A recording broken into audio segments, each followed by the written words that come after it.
Alright, I'm going to make a video to show you a bit more detail about the Zoltar machine. The first YouTube link that I sent just kind of details how to get everything out, but this is so you know how everything operates and to set it up.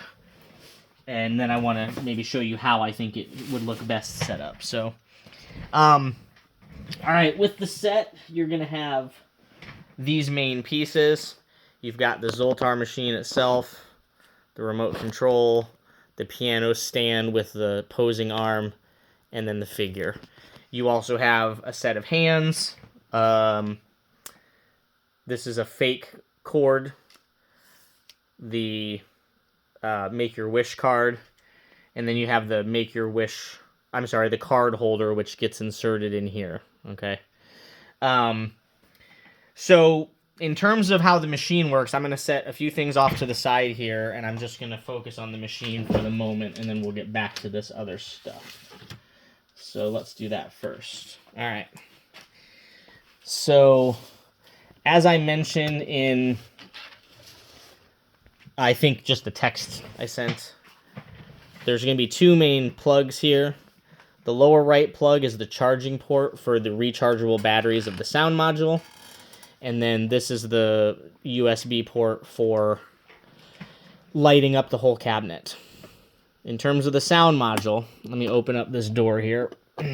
Your door will look different. It will be all one large piece. But the sound module is separate in terms of the circuit from the entire rest of the machine, so it runs off battery. So you just want to plug this in when you first get it. You'll see a red light come on. That indicates that it's charging. If when you plug it in, that red light turns on but then immediately turns off within a second or two, that means that it's not charging and you may accidentally be using a data cable. So just try a different random cable. And as long as that red light stays on when you initially start charging it for more than a second or two, you know it's charging properly. I did test the sound module. You can run the sound module off of a cord, meaning you can leave it plugged in all the time. But since the sound itself doesn't run all the time, I just realized my phone's like really crooked. Since the sound doesn't run all the time, the rechargeable batteries last quite a while.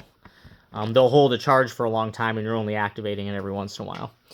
But once this is charged, if you feel like it, you can remove the USB cord, and you don't even need to open the back to actually do what I did. I just wanted to show you. And then what you can do is you can plug your USB power for the machine itself, and that does need to stay in there. I'm going to turn this so you can see. Now, just FYI, my machine's partially taken apart. This is the prototype. I oftentimes mess with the prototype and take it apart as I'm doing the run to try to improve different parts and pieces for the full run. So you're going to, like, the glass is missing, the signs are missing, there's a wheel missing. Just ignore all that at the moment. So you plug this in, and when you plug it in, your lights should come on. All the lighting that you should see is the Make-Your-Wish sign, the signs behind his head. It'll light up all the marquee signs in the front. And there's actually a light in the top that helps give some overhead light to the overall Zoltar character. As long as that USB is plugged in, the lights will stay on. There is no on-off switch because most people are using smart plugs, or you can get USB cables that have on-off switches on them. So for display, this would be how I'd like it to be.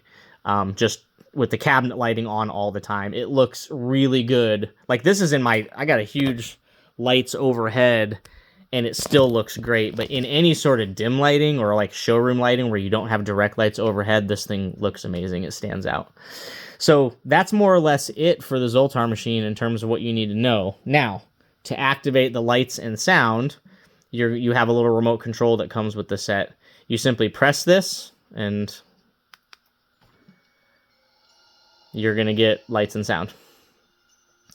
So the way that this circuit works, just if you want some insider information, is this actually turns on the motor and the lights for his eyes, but there's also an LED light that this activates. That light then activates a light sensor on the sound module so that everything turns on simultaneously. This will run through a cycle of, I think it's like 40 seconds, and I have everything timed. There's a relay timer in there to line up so that his mouth should always close fully at the end of the sound cycle, so which will be right here. Just watch this. And that's it. And then the second it's off, it's ready and it can be activated again. So there are a couple troubleshooting things when you set this up. Like if his mouth doesn't close all the way, it usually means one of his earrings. Let me get way closer. It usually means one of his earrings is getting caught right here. And it'll look a little bit like this. I'm going to do it sort of on purpose. So if his earring got caught sideways, his mouth wouldn't close all the way, just like that. Okay? If that happens while it's on, just give it a shake, and that'll help his earrings realign, align like within his collar, and then his mouth will close all the way. So there we go. That's a small troubleshooting thing. But that's it for the Zoltar machine. Now, the turn wheels, again, this one is missing. The turn wheels do turn. The left one doesn't do anything, so just leave it alone. Kind of line it up however you want. The right one actually works the... Let me get it out, because, again, mine is removed right now. But the right one turns the coin ramp. So this would be inside here, just like this.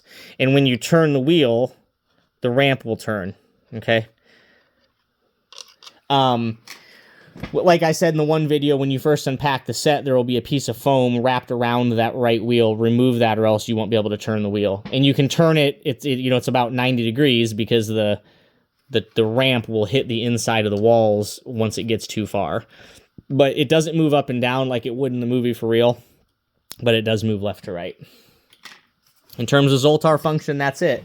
The last thing for the Zoltar machine, like I said, there's a little card holder. It is designed to slot right into this little slot right here. Now, this is not, this is the prototype one, but the real one looks a lot like this, and it slots right into that slot, and then you give it a nice little press, and it'll hold. Let me see if this one will do it, yeah. And it'll hold right in there, and then you can take the little your wish is granted card and set it right in there, okay? So those are all the major parts for the Zoltar machine. All right. So in terms of setup, like I said, make sure it's charged first. Then plug in the USB port for all the lighting, which is this one. I think in the main sets, it's right here as well. And just leave them all lit up. I mean, it looks really, really good this way. So that's the Zoltar machine. The next big thing is obviously the figure and the piano itself.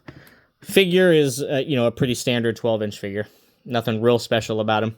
As I said in the one video, his ankle articulation isn't good when he is, in his neutral standing pose. But if you want to pose him more dynamically on the piano stand, I'll see if I can get a little closer than I did in the other video.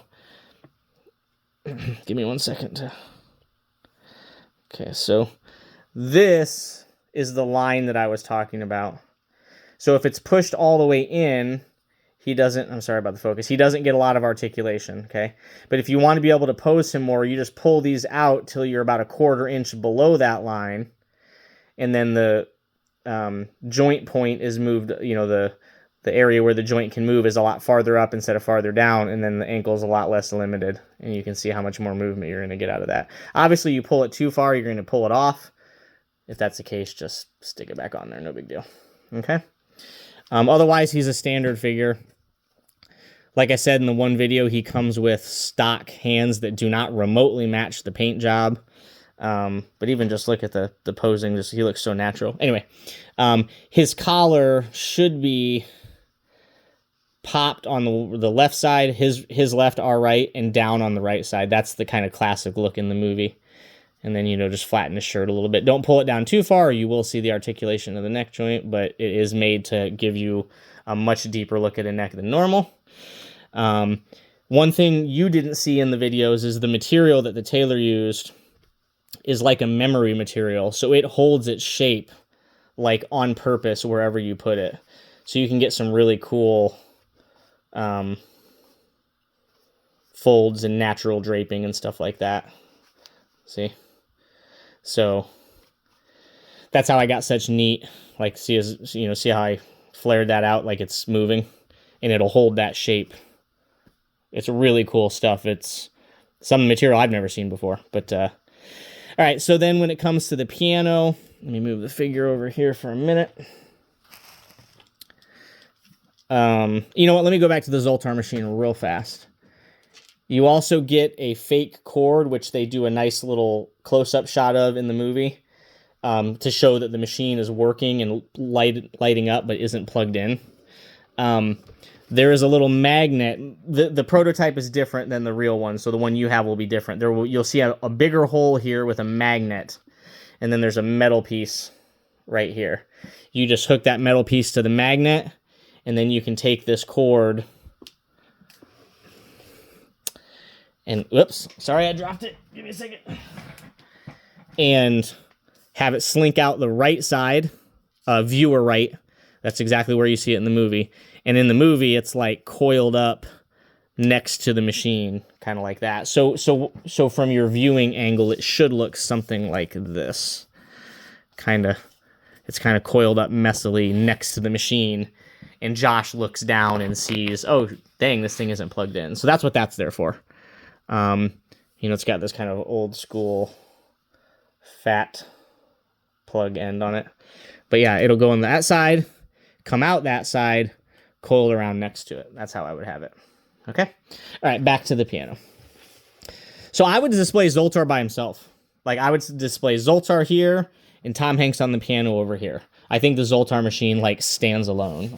I mean, it could have been its own set, but you know me, I have to make it an accessory, but the coolest accessory ever. All right, so next is the piano. The piano also uses USB-C. It is not charging or anything, so you just plug it in. When you plug it in, you will see nothing because it is activated by pressing the keys. The piano has a posing arm that's attached to a plastic piece like this. This one has Velcro on it. The final version does not. The Velcro is more trouble than it was worth. But the idea here is you put the posing arm and the plastic piece under the piano and move them together, and then the weight of the figure and the piano itself will hold this in place. Then you'll also see, now that it's plugged in, you activate any key in any combination, including all 7, and they'll all come on. So, this is kind of a dynamic posing stand. Be very careful when you pose this. This is just got a really thick metal wire on it. So once this is all set up, you're going to want to press down on the acrylic that the stand is hooked to, which you'll have to do, by the way. I mentioned that in the other video. But this acrylic piece comes with a bolt, and you'll have to feed it through and screw it on. But once you do that, when you pose this, press down on the acrylic and pose this, okay? If you don't, and you like press down on the thinner plastic piece, you could rip the acrylic right off of there. But what I would do is kind of think of a pose that you want. Like, let's say we're going to have him with the feet spread apart, like, and his arms out, right? So arms out, feet spread apart. You will want to pull his shoes out a little bit because you want him to be able to bend at the ankle. So I'm going to do that right here. I'm going to pull that one out a little. And that one's already out a little. What that does is it allows you to bend his ankles more sideways. You see this? Like this. Okay. So I'm going to bend him way out here. In the movie, he's actually all 7 keys apart like this. But I'm going to do like this. Straighten his ankles a little bit so it looks more natural. And I'm going to kind of figure out how high the posing arm needs to be. So that looks pretty good. Now I'm going to kind of put the posing arm where I want to. I'm going to get him on here. Get the posing arm around him and then start posing his jacket and stuff. Obviously, it was riding way too far up his neck there. All right. And then I'm going to have his head look kind of down, like he's looking at what he's doing. I'm actually going to get the posing arm underneath his jacket so that his jacket can drape more naturally. Get his arms way up there. Get his jacket with some flare, movement flare like this. And, you know, there you have it. I think that's a really great pose. The look on his face, you know, his eyes are looking off to the side, so anything where he's looking down and you don't see his face anyway just kind of works. You know, I think in the movie, I don't want to knock my phone over, hold on a second. In the movie, his legs are even farther apart, and I think that gives you even more sort of dynamic look. I got his feet flat in there. Make sure the opposing arms are holding on to him nicely so he's not going to fall over. And there, that's even more kind of action. So I think that works really well. You know, I might fix his shirt a little bit so it's flatter against his chest. Move this coat out right here. Yeah, you know. So I think that's a good look. You can try to replicate any of the poses from my prototype images. I tried to do really dynamic stuff, like where it looked like he was jumping up off the ground. That posing arm is strong enough to hold him up off the ground. So this is literally the poster. So if you want super iconic, that's what you go with. Otherwise, you know, look at any of my other ones and you can replicate those. So, and that's mostly the set. I mean, it'll have a COA with it and the cool box if you're able to display all that. But like this, you kind of move everything in somewhat in frame. You know, this is kind of more or less what I would do if you have the space for it, you know, like that. Obviously you can get them a little closer together to save some of your space, but, and then, you know, to be able to have people come up and say, oh yeah, it doesn't just light up, you know, it works. And then this moves. I think that's awesome. So let me know if you have any questions. Hopefully all of that helps. Remember, the figure comes with like these really pale, kind of chubby stock hands. You'll want to change those. And very, very much a word of warning. The pegs on my prototype broke really easily. And the pegs for these hands are really proprietary. They're not like normal wrist pegs. So when you go to change hands, whatever hands you choose for whatever pose you choose, make sure you do a little hair dryer heat or whatever if you're able to before you try to pull those off, because I broke mine and now I have to try to find these pegs for this less common body. So yeah. Oh, last thing, the AC adapter for the piano, the power doesn't really matter as long as you have like a typical whatever 500 milliamp or 1 amp 5 volt. Everything that is USB is 5 volts, so don't worry about that. For the Zoltar machine, it is much more important. He needs to have at least a 1.5 amp AC adapter. So that would be, hold on a second. You're gonna see lights go off here. This thing, the part that you plug your USB cords into, first of all the cords have to be USB-A on one end, which is the fatter type normal USB, and then USB-C is what plugs into the machines. Then this AC adapter, when you look closely, I don't know if I'll be able to zoom in enough here, but will need to be 5 volt, 1.5 amp or higher. If it's 1.5, 2, 2.4, 3 amp, that's fine. But 1 amp skirts the line of the amount of power this entire machine needs, and sometimes the machine's motors won't work if there's not enough power. So just make sure 1.5 amp or higher. I know that seems like an annoying little detail, but it is important. Most of the machines, actually, when I tested them, were working on 1 amp, but every once in a while, they wouldn't. And so let's just be on the safe side and make sure we have a 1.5 amp. A lot of the higher powered AC adapters, like that are meant for fast charging, work, but they have to have USB-A. If you have one that has USB-C on this side and USB-C on that side, nothing will light up. And that's because there's technology in there that's trying to communicate back and forth, but I don't have the communicating technology in these things, and thus the adapter simply thinks nothing is plugged in. So USB-A on one end, USB-C for the machine, for the piano, and that's it. Let me know if you have any other questions. I'll send this video link as soon as I can.